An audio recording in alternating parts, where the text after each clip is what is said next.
menyakiti orang lain kalau tidak kita jaga. Nah, betul. Dan kita merupakan bagian dari hati kita. Apabila hati kita baik, maka yang betul. Maka kita disuruh untuk menjaga lisan agar tidak menyakiti hati orang lain. Sebab selamanya kita itu tergantung dengan lisan kita. Apabila kita tidak bisa menjaga lisan kita, maka kita mungkin bisa saja terjerumus ke dalam api neraka. Apa kata Nabi? Man kana yu'minuna billahi wal yawmil akhir falyaqul khairan aw liyasmut. Artinya, barang siapa yang beriman kepada Allah dan hari akhir, maka hendaklah ia berkata yang baik atau diam.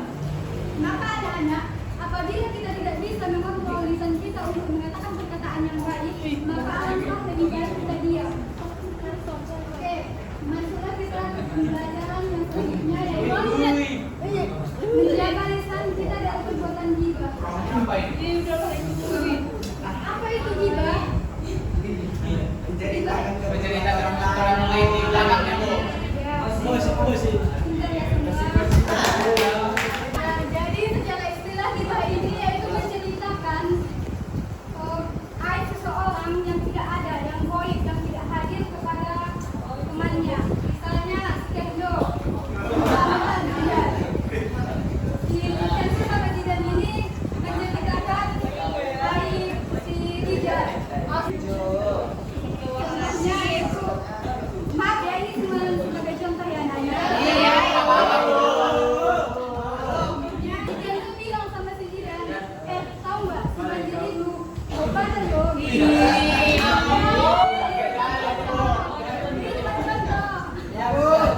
Maka kemudian apa yang terjadi? Ibu membawa alat keluarga ini.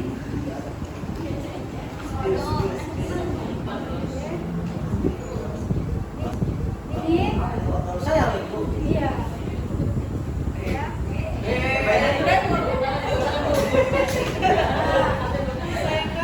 Nampak kan anak-anak?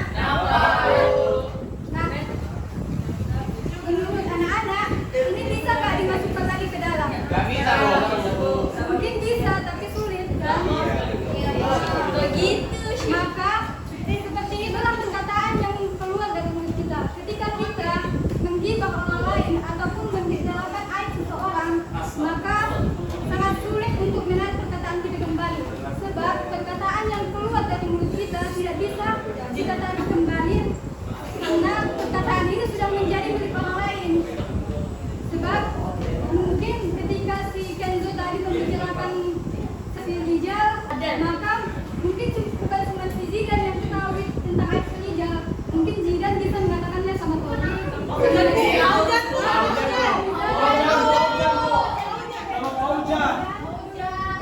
Maka kita tidak bisa menarik perkataan kita kembali. Maka siapa yang menanggung dosa di sini?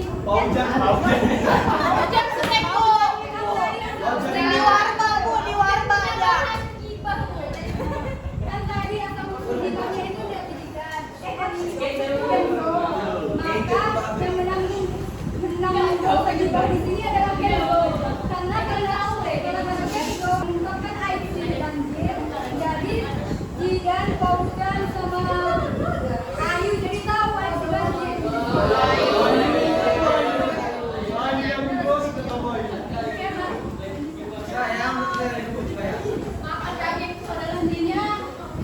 Mari kita dengarkan ayat berikut ini. يا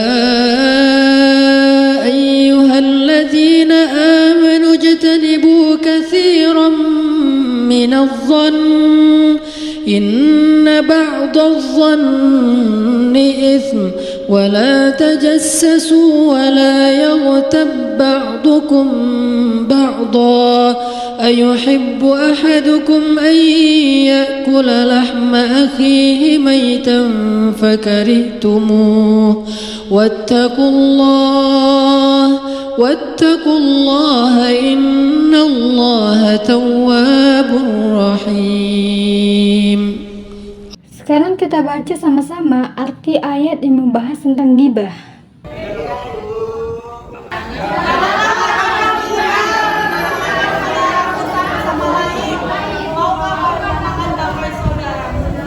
Di sini ada yang mau makan bangkit.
merusak persaudaraan kita.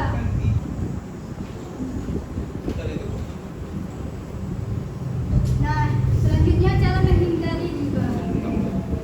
Jadi anak-anak, cara menghindari ghibah ini adalah mari kita sibukkan kegiatan kita ataupun keseharian kita dengan hal-hal yang bermanfaat seperti misalnya berzikir. Untuk terhindar dari ghibah kita juga bisa bergaul dengan orang-orang yang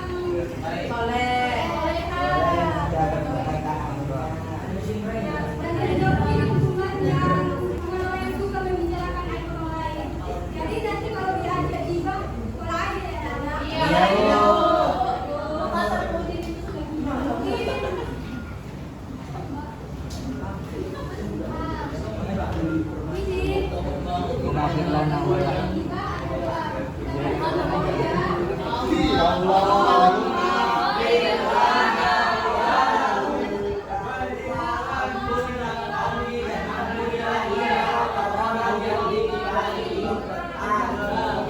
Semoga kita terhindar dari sifat ghibah ya.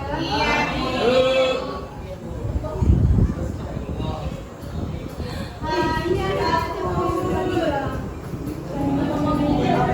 Diriwayatkan dari Jabir bin Abdullah dan Abi Sa'id Al-Khudri, keduanya berkata, Rasulullah bersabda, takutlah kalian semua terhadap ghibah, karena sesungguhnya ghibah itu lebih berat dosanya daripada berzina. Lalu Rasulullah ditanya, bagaimana bisa ghibah lebih berat dosanya daripada zina? Beliau menjawab, sesungguhnya seorang laki-laki terkadang berzina, kemudian ia bertaubat, maka Allah langsung menerima taubatnya. Sedangkan orang yang menggunjing itu tidak akan diampuni dosanya sampai orang yang digunjing sudi mengampuni. Hadis riwayat At-Tirmidzi. Azab Allah bagi wanita yang suka berghibah yang disaksikan oleh Rasulullah SAW dalam perjalanan Mi'raj, yakni memakan daging tubuhnya sendiri dan mencakar-cakar wajah dengan kukunya. Sungguh kedua azab tersebut sangatlah pedih dan mengerikan bila dibayangkan. Nah, video tersebut adalah sebagai gambaran untuk kita untuk tidak melaksanakan ghibah walaupun itu sekian. Mungkin cukup sekian yang disampaikan. Semoga bermanfaat untuk kita semua.